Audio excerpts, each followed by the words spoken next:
how can I survive? How can I survive? So I found music. And then from then, back in 2002, I found my band named Chirkutt. I always tell these things like I never thought that from zero I would come here. I would play in Madison Square Garden with my band.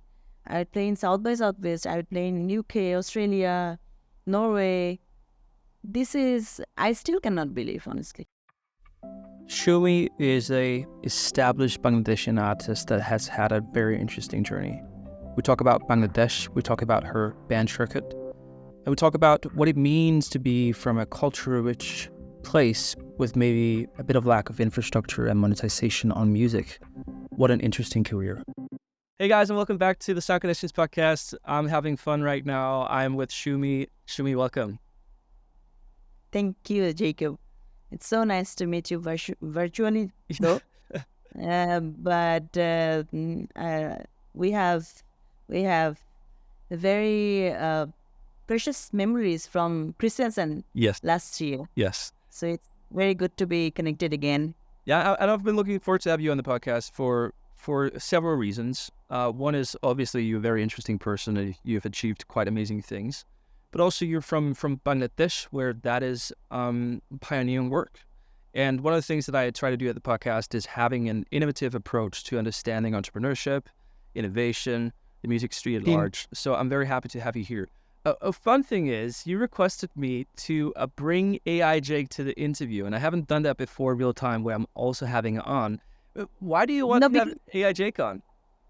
Because you posted some AI Jacob, who I know as Jake, already on your Facebook, and you have provoked me to invite him. So that's why. That's good. Well, just invited him too.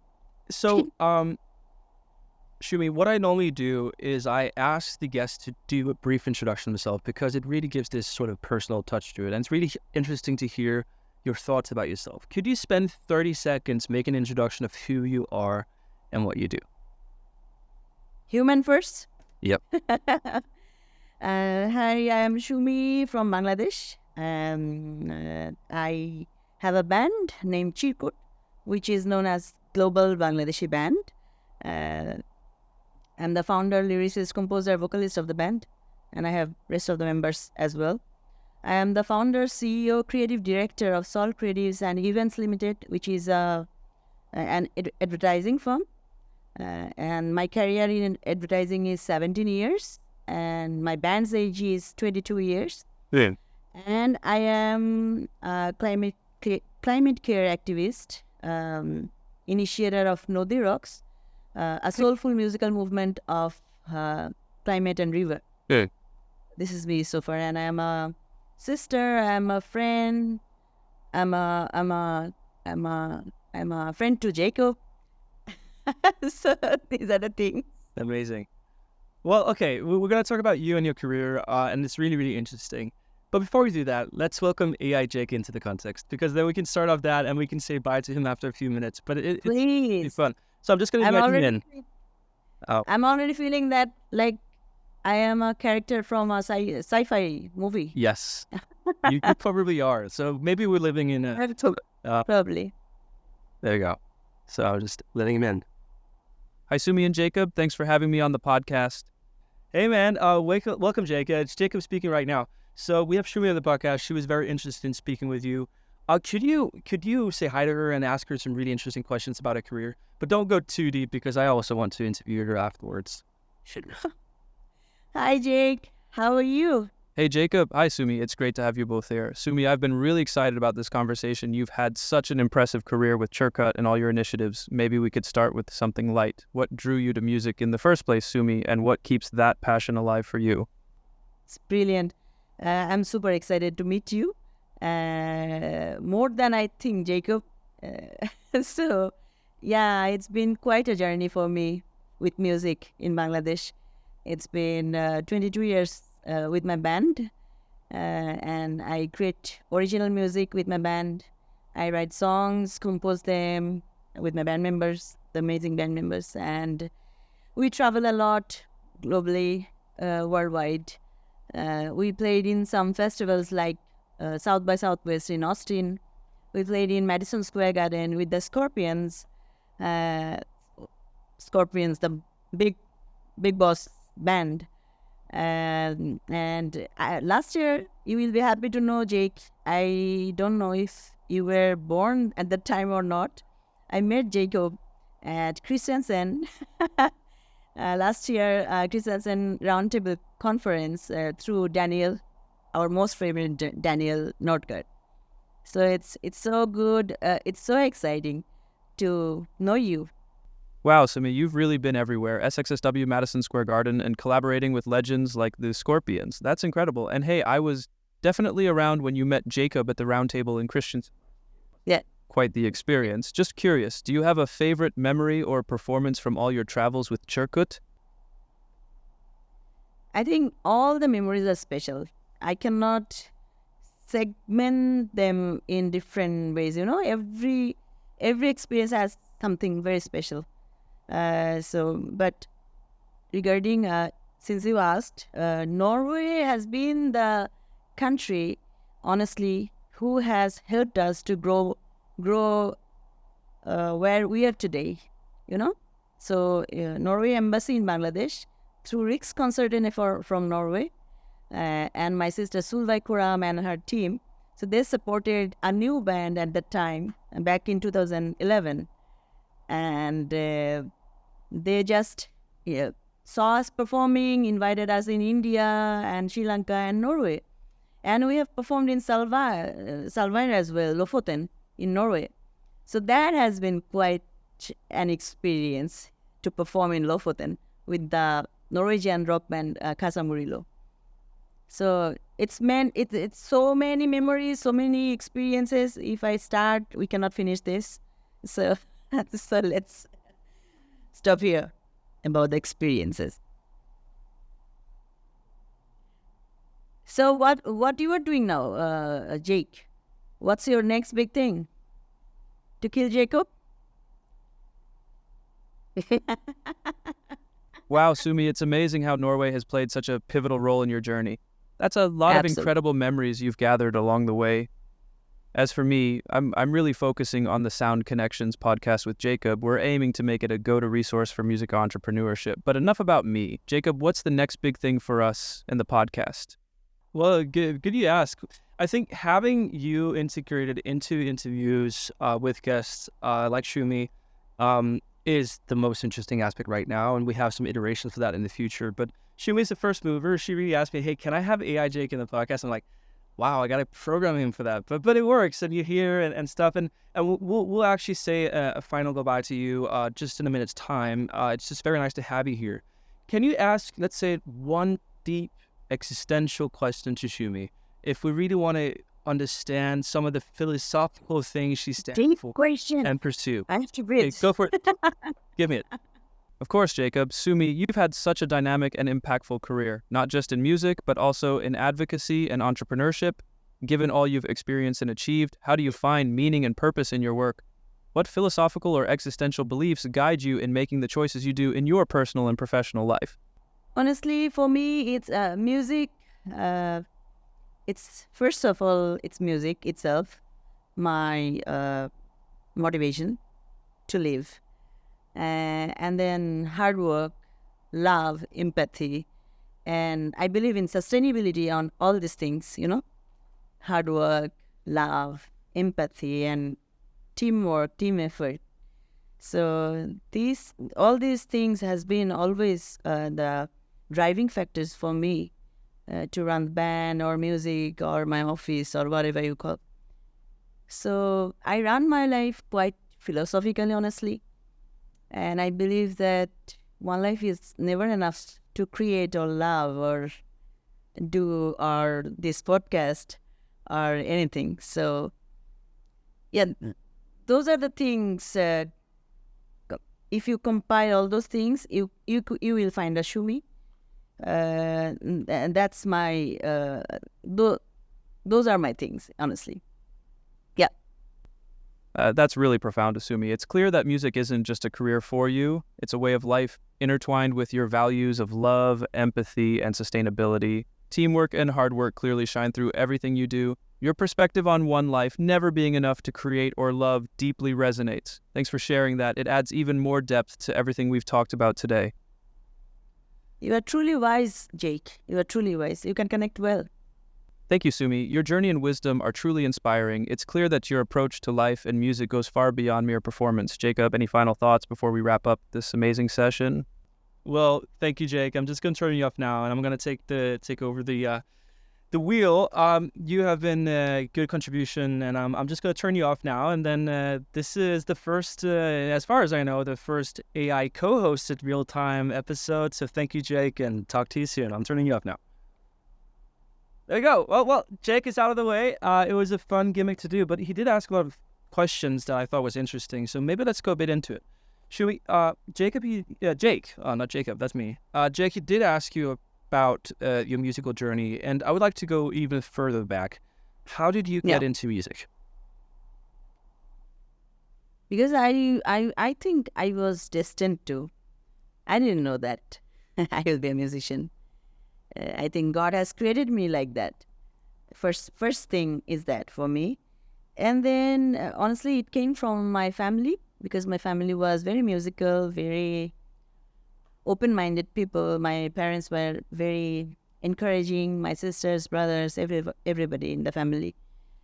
And we used to live in a small town in Khulna, a place in Bangladesh, which is beautiful, my hometown. So, and then I came to study my higher study in University of Dhaka.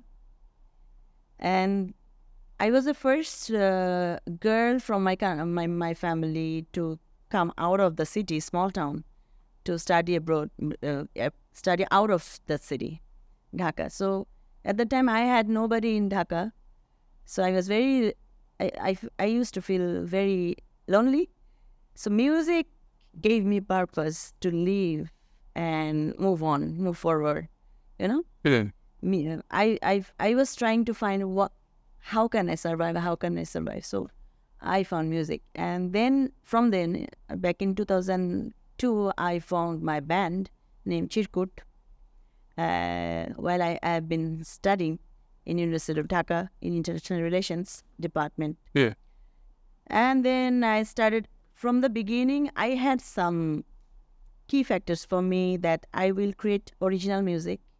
No, I will not cover. I will create original music based on original philosophy, original thinking. And the band will compose our stuff, no matter if people listen to it or not. That was my theory. That is my theory still today. Even if today people don't listen to us, we will keep creating original music, you know? Yeah, amazing. And then even I didn't know that this band will work.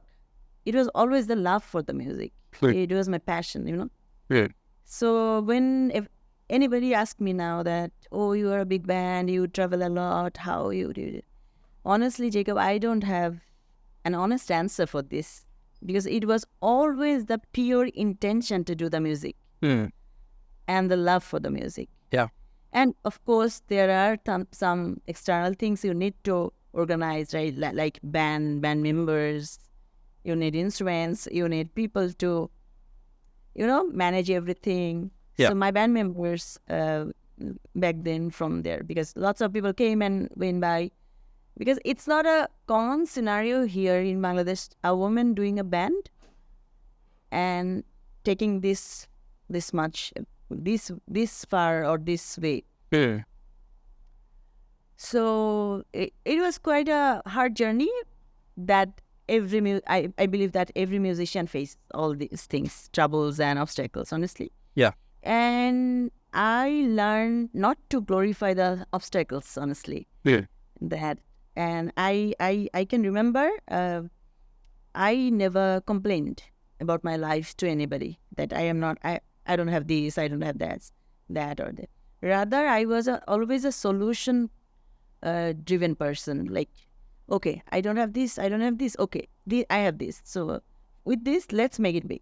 Let's make it work. So those were my strategies, like that kind of thing. And honestly, my band members, they were amazingly talented. Lots of people they played in Chirkutt from the beginning. So now we are now 6-7 people in the band, but so many people contributed Yeah. with their best.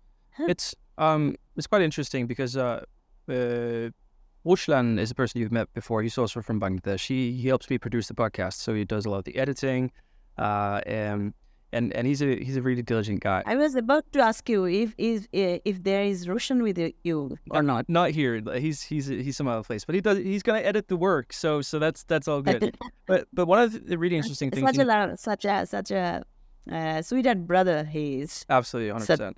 One of the interesting things he said to me is like he has a master's in music business now, but it's difficult to go back to Bangladesh and find a job because it's a music industry that's sort of been developing. I think it's important to understand to some degree the context of which you created this band. You say it's not usual for a female front figure to have this big of a band, and I have gone into Facebook with 2.2 million followers and seeing live video shows with like 100,000 people, and it's amazing, and you've reached a scale, but not in a maybe favorable environment.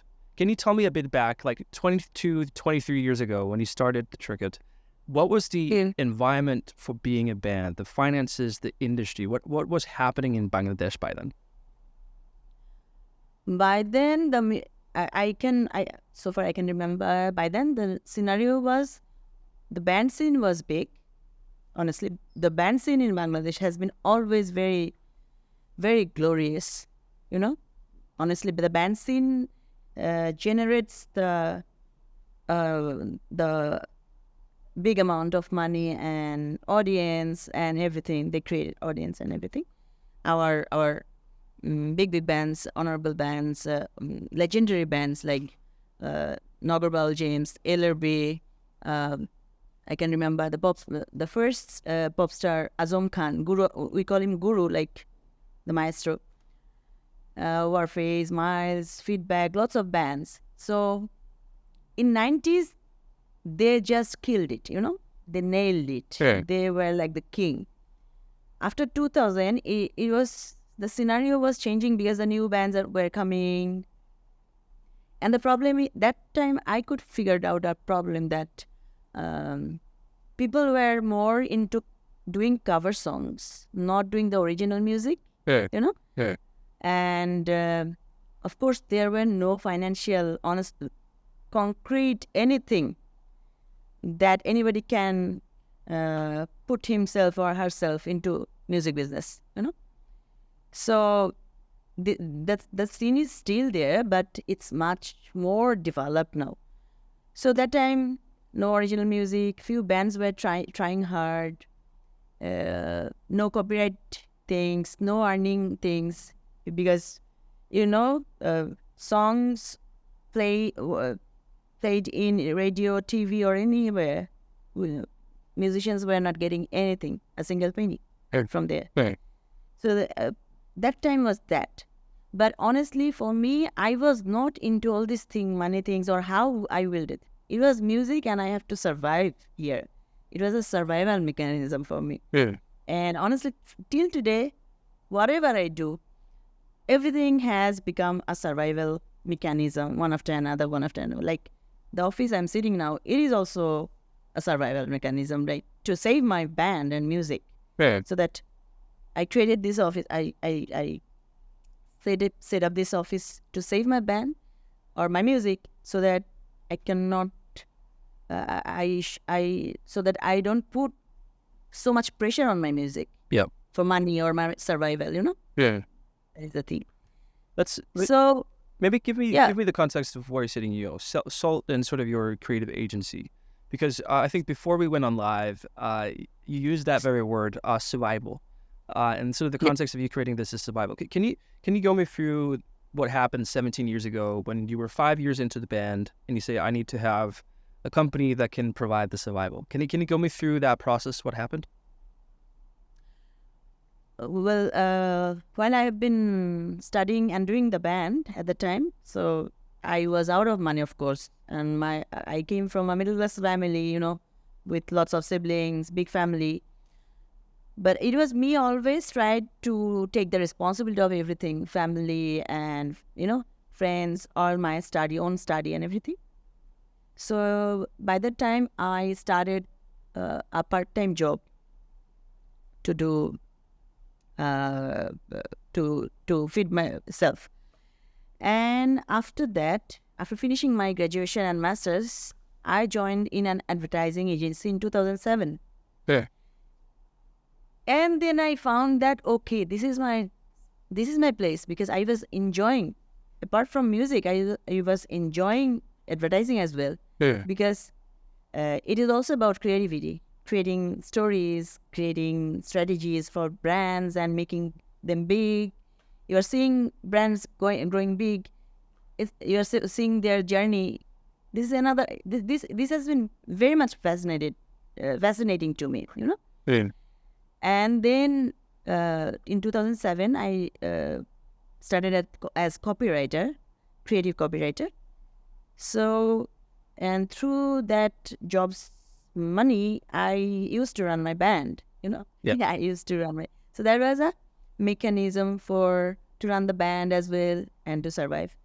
And I had another strategy for the band, that each individual of the band has to have that financial ground strong. Otherwise, we cannot do the band anymore, because everybody will find their ways, Yeah. So I tried to gather my people, works from the industry, and introduce them, and I kind of share. I used to share knowledge with them to set up like their studios, and of course they are very, very talented producers and musicians. I can remember Imon and Pavel. They set up their studios at that time in 2007-8. I'm talking about 2007-8-9. And their studios were getting big at the time. They were surviving by doing advertising, jingles, music, Yeah. So, and my one condition was to them was we have to stick together. We have to be together. And we had nothing at the time, Jacob. And I only used to share with them that if we stick together, we will have everything. Look, you take my word that, and have the faith that we will have everything. We will have our own cars and own everything. And today, honestly, we all have that. Yeah. Those days and these days. But when I compare or I look back, I really feel grateful to the Almighty that everything happens to us like magically, honestly. Yeah. So, and then advertising, I found this advertising agency, Salt Creatives, in 2016. Yep. When I found that it's becoming, it's been difficult for me to live on the music only, since I have my family and band and everything. So I was looking for setting up something else, and only advertising could feed me at that time. Yeah. And I love this. I love doing this, making strategies for the brands and communication, executions, everything for them. Yeah. So Alhamdulillah, with the mercy of Almighty, we are running our 6 years now, this advertising agency. Yeah. So my band, you see every designs we share and everything. So it is done by our agency here. Yeah. And we all have studios by our own. Amazing. So yeah, It's really interesting because, as you say, sort of advertising to some degree, if done right, is great storytelling, and it's very intertwined.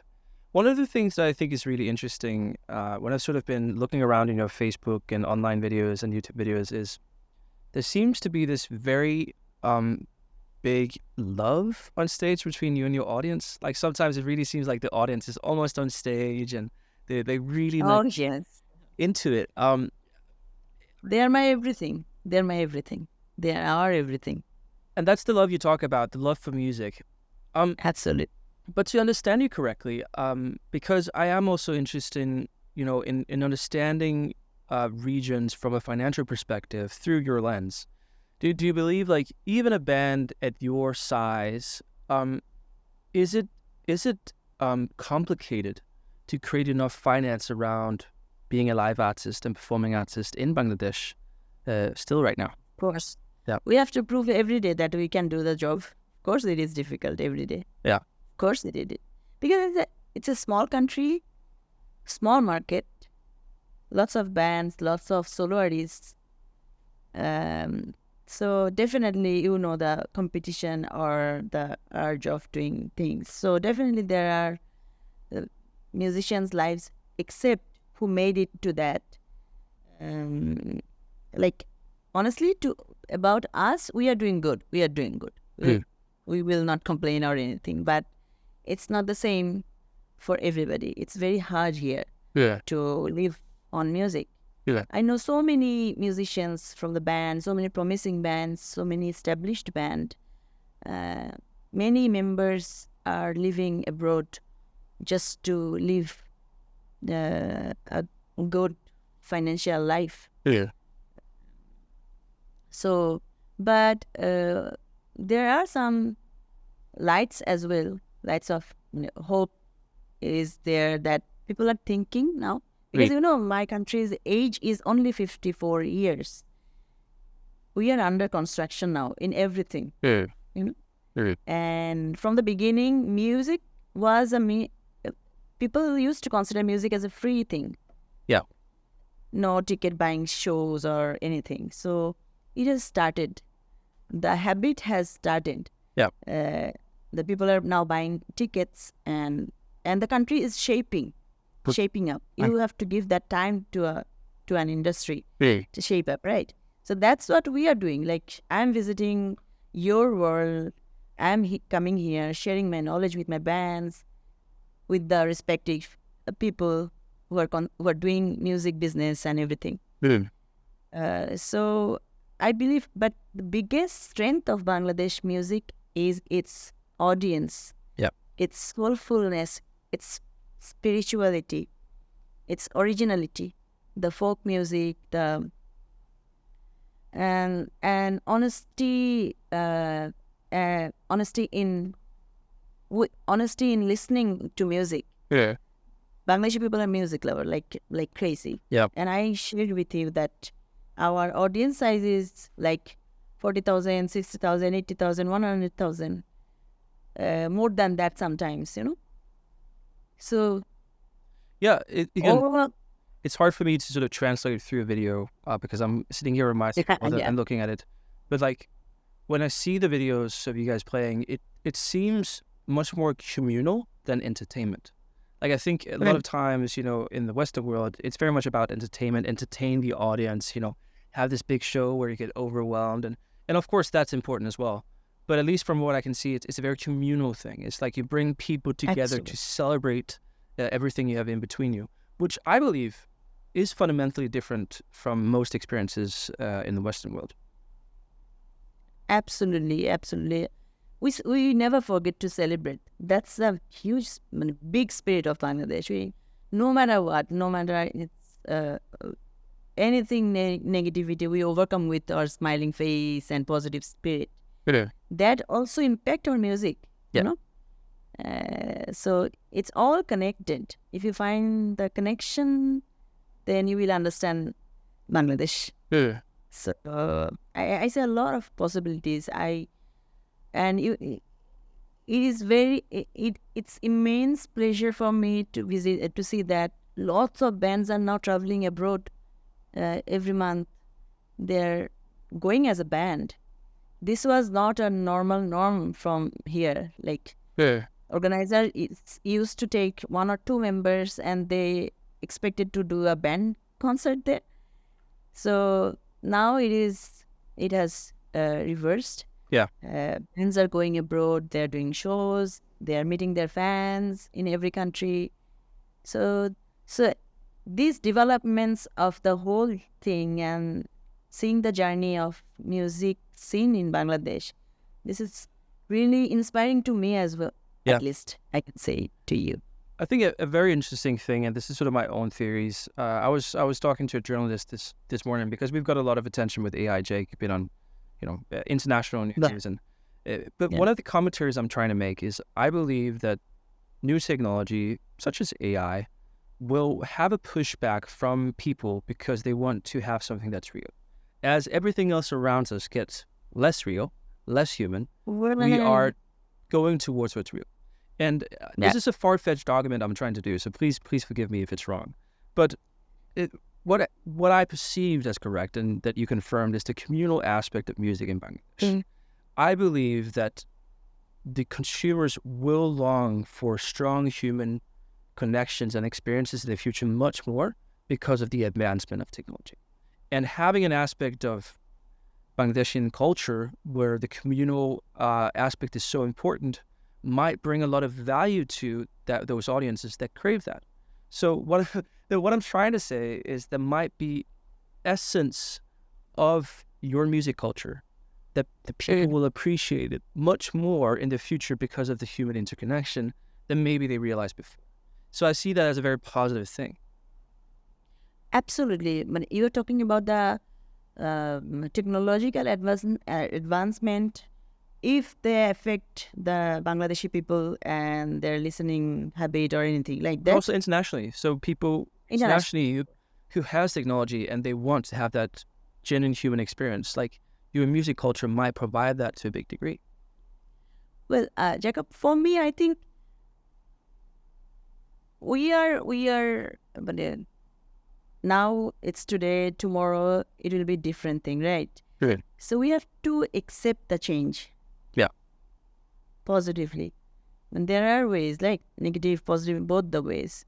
Like if I meet the bad Jake today, he would probably kick me or push me. So, or the Jake we meet today, he has been very inspiring, right? So we are in a shifting situation. We are in a shifting situation, like from the analog to digital to in a different from AI and so many things. I'm not an expert, but so far I know, But we have to accept the change, I guess, and adapt it with the old things. Yeah. And for that we have to fix everything here first. Yeah. First here, and whatever we do, we have to have a good intention behind it. Yeah. So these and the rest they are the support system. You say it AI or anything. Sure. Digital technological advancement or any new product related to music or anything. Yeah. They're here to support. Yeah. Not to destroy anything. What is it about your band in particular that can draw a crowd of 100,000 people? What is it people come to see? What is it they come to experience? I think for us, it's a big connection. They connect us in a different way. I think they find us, they think us their own people. Yeah. They don't think that, rock star, we cannot go or touch them or talk to them. We are not like that. Yeah. Because we believe that our music is for them. Our every words talks about their emotions and everything they deal with everyday life. We are very respectful to our audience. Yeah. So as they.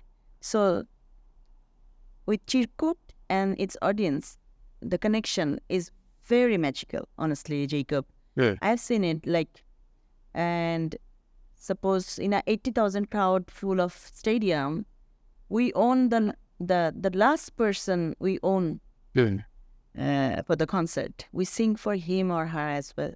Yeah. We connect them. Yeah. We talk to them. We give them a vibe that we are the same. Yeah. We are just we are just face to face, but we are same. Yeah.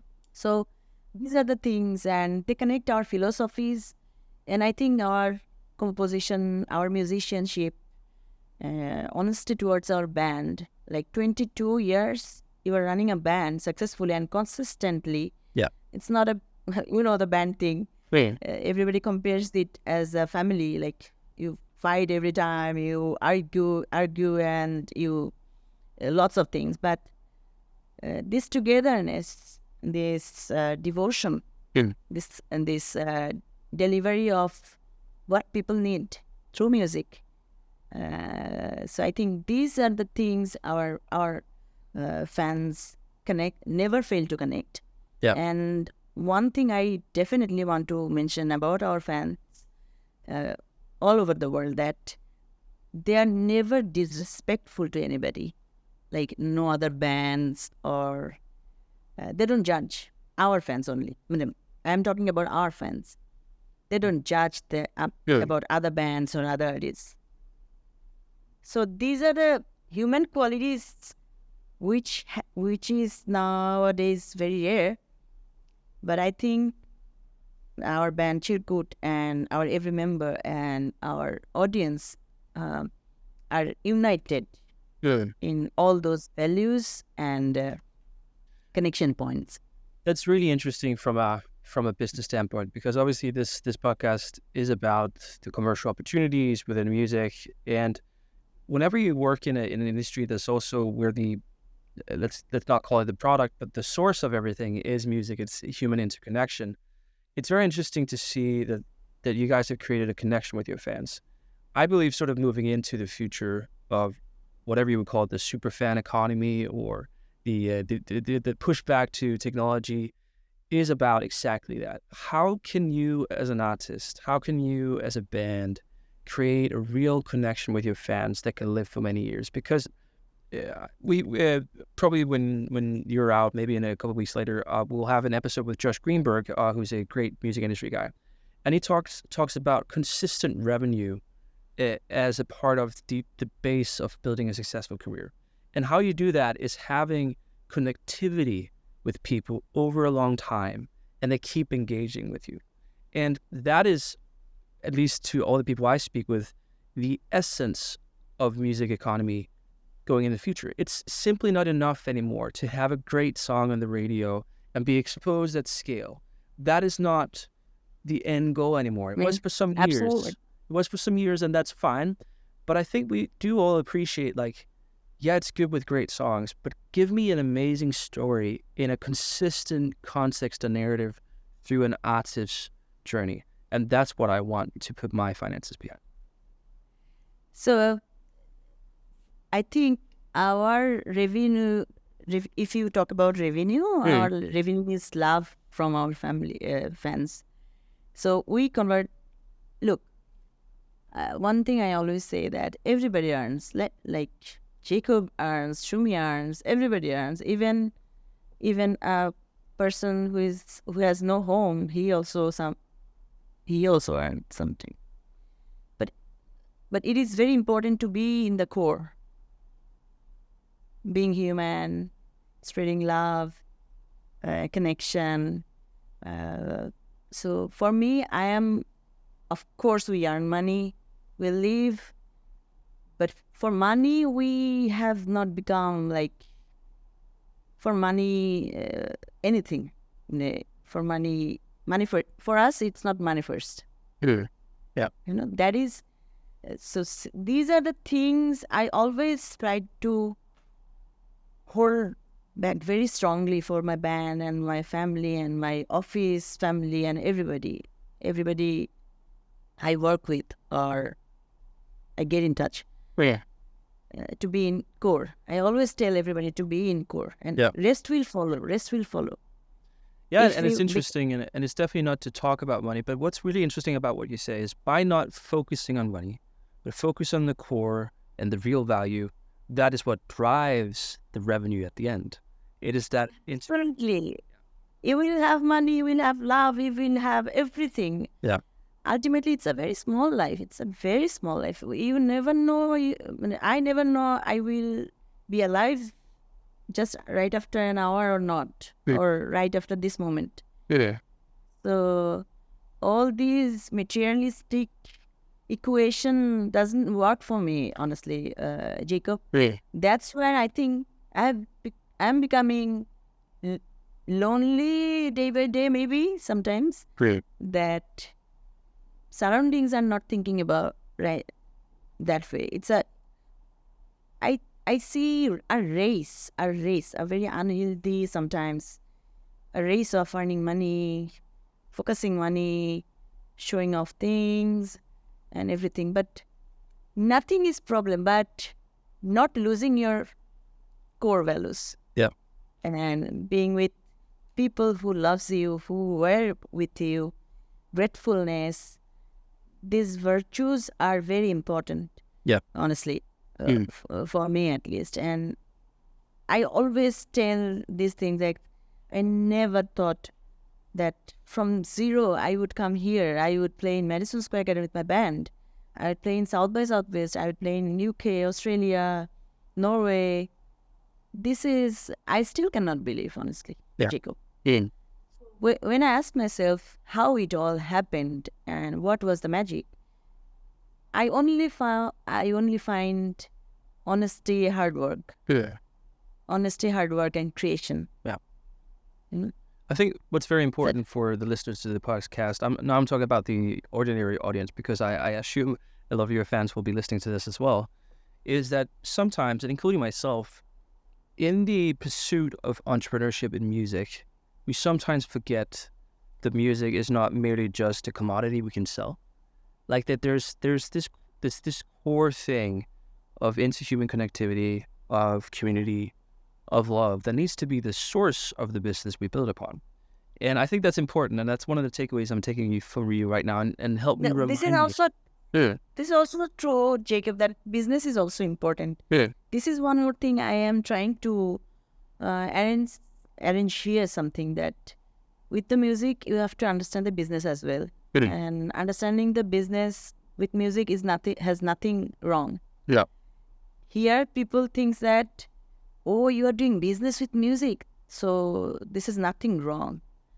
As long as you are not harming anybody or doing any bad things to others, you have that right to earn money through music. And if you earn through something you love most, that is the most beautiful thing, I think. You know. And one very important thing is you have to learn as well when to stop. When you are getting everything, fame, money, and you want more, and you are losing yourself. That is also not healthy, you know. So that's again to be with the core, and at the core is very important. But I have attended WOMEX. I don't know if you know the name of WOMEX or not. Yeah, I do. Yeah. It is the biggest music meeting of the world. So I have attended 2 times in Portugal, in Lisbon once and in Porto once. This year I have been invited as panelist there in Manchester. So there I have seen how people are doing, how the business things runs for musicians, journalists, surrounding music, through music. And in WOMEX, all the CEOs, executives, producers, artists, journalists from all around the world, they attend. And they sell their music throughout the year, interact with each other, thousands of people, and there is also showcasing. So I went there, but I couldn't do that music thing, honestly, because I found that I was enjoying that I am here surrounded by thousands of people who thinks about music, who works for music, who are about music. So I was not doing the networking thing, and so it was for me like I was sitting at a corner and I was looking at people of the world, what they're doing, what they're saying, and the technological things and everything where there people are singing.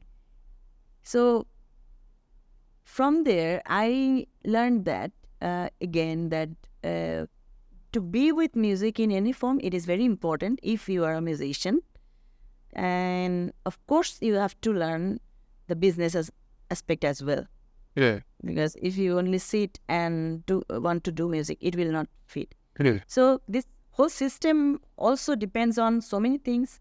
It's first individual, and then your fans, the government policy, so many things also needs to collaborate Yeah. to work out the system. Yeah. So I'm lots of things. Yeah. I'm curious, Shumi, what do you believe is the future of you and your band's career? And what do you believe is the future of Bangladesh as a music industry? I cannot tell about future because I believe in today. Okay. So, Amazing. yeah. I never thought of future, honestly. I believe that I have to do the best today. So on that context, about the band, I know we are working on our 4th album. We have a Canada tour in end of June this year. I have some international festivals as well to meet. We are doing lots of live concerts for our fans. And most importantly, my band members like Pavel, our drummer, music producer, and he's the heart of the band. Nirav, he's a fantastic musician. We have Dibbo, the amazing guitarist. Shubhro, the amazing guitarist. We have Ishmam, the bassist. We have Zibes, who is also playing with us. We have our sound engineer, Shagor Bhai. So we have quite a big team. So everybody is now spending time with each other, discussing with music, what kind of music we want to produce, what kind of music we want to share with our audience through our 4th album. So today, we are doing this. And about Bangladeshi music, today, everybody is trying, but individually.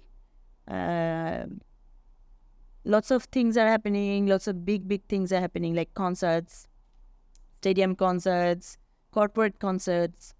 Those are the earning sources of musicians. Yeah. Some studio production concerts are as well are happening too, like Coke Studio, Wind of Change. So Bangladeshi music, everything is there. I only feel that we need a good policy, a constructive policy where everybody can be benefited. Yep. The artist and this policy cannot be possible without the cooperation or collaboration without the government and the musical institutions and everything. Yeah. So, but I'm very much hopeful about Bangladeshi music. Yeah. It is very contented. It is very rich. It's just the time we need to be there in the globe. Yeah, and again, as I said earlier, I talked with Dr. Shinobi from Nigeria and see sort of the change of infrastructure within Nigeria and how that sparked sort of the economy for creators to live on what they love and have it as an export thing. It's beautiful, and I really hope that, other places around the world that will happen, so that the inherent worth that comes from music can be spread around and it can be sustainable for people. And because I think the sustainability is important for any art, because if you need... Very important. You can, I don't know if you attended my session in Christiansen Roundtable. I did, yeah. The first session you attended? Yeah. I told about that we need sustainability in love, strategy. Yeah. I wrote it here. Just a minute. Where is that? Strategy, hard work, consistency, quality, production, connection with audience, originality, love. So sustainability needs in all these sectors. Yeah. And one more thing is very important. That is our climate. Yeah. And we musicians has a lot of things for that.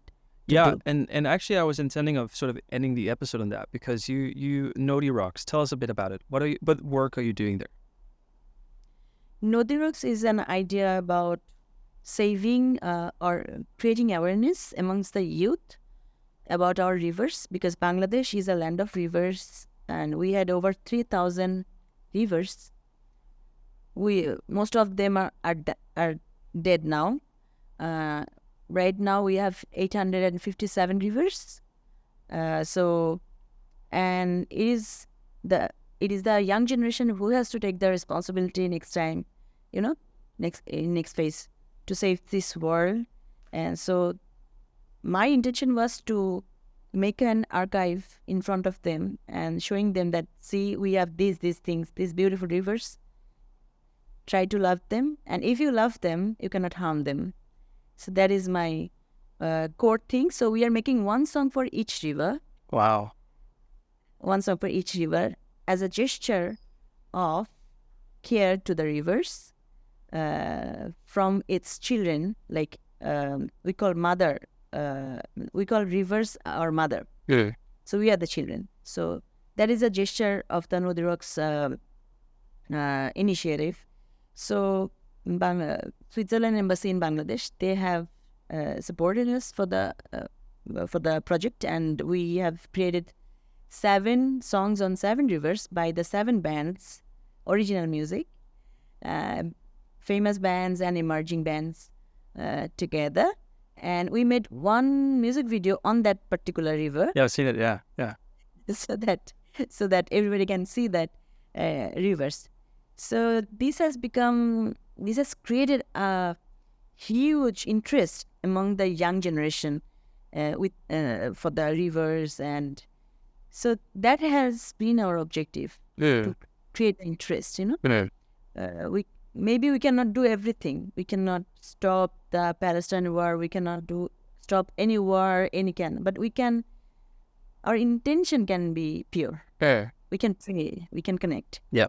So that is the thing. And before we end the discussion, Jacob, I definitely want to mention my Norwegian sister Solveig Koram. Yeah. Through her, everything has happened for us, Chirkutt. Yeah. Honestly. So she is a friend, a sister, a philosopher for me.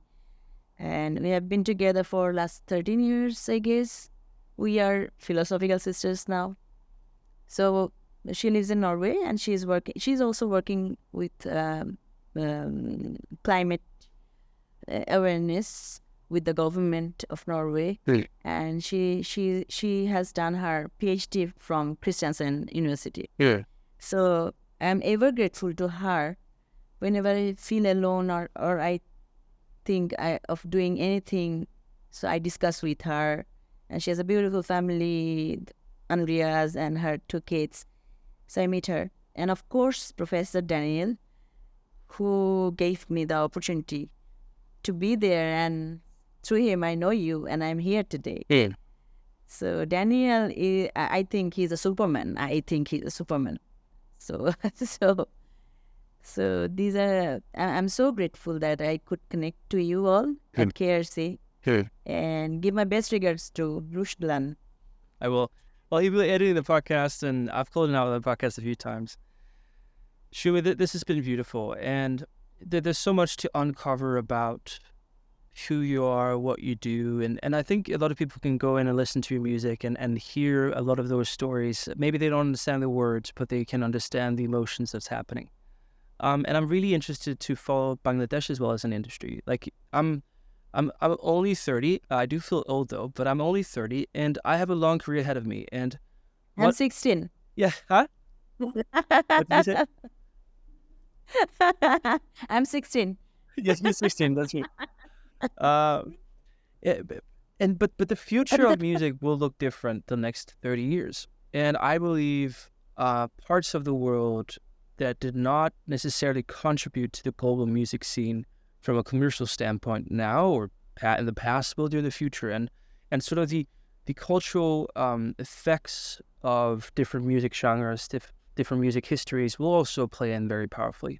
So I'm just very interested to see what happens over the next 10, 15 years. And thank you for being a pioneer within your field. And What's the scene of your part of the world, so I the think music scenario? I think that there's a difference between the consumer and the industry.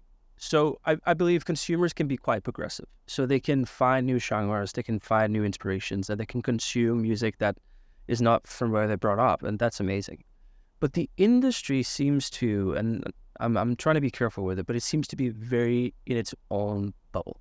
It's its own little glass bubble where they talk about themselves and they talk about what's happening with us, historically speaking, and the future. And it's sort of secluded within their own framework and their own culture and people that look like them. Okay. And Don't like them each other or the overall thing? huh? They don't like themselves or No, overall? I think it's nothing to do with sentiment of who they like and who they don't like. I think it's just No, you, but you, the work, not the work. the work. About their work. I've been talking about their work, in fact. Yeah. I think that there's nothing wrong with what they like and the work or anything. It's just it's so used to operate within the frameworks of what they know that we tend to forget as an industry that there's something outside of what we used to know that has immense value. And obviously they understand it from a macro perspective of what's happening in Nigeria, what's happening in sub-Saharan Africa and sort of the Eastern world. But we forget to think about it on an individual level, like how would that affect me in the future of music that I work with? Because I believe the love that you describe at your concerts, the community that you describe at your concerts, is something that many artists in the West need, especially what they're going into now. And, I look towards the East and Korea, how they interact with fans and monetize that thing. We were trying to copy it because the real value is the artist-fan relationship on a community level.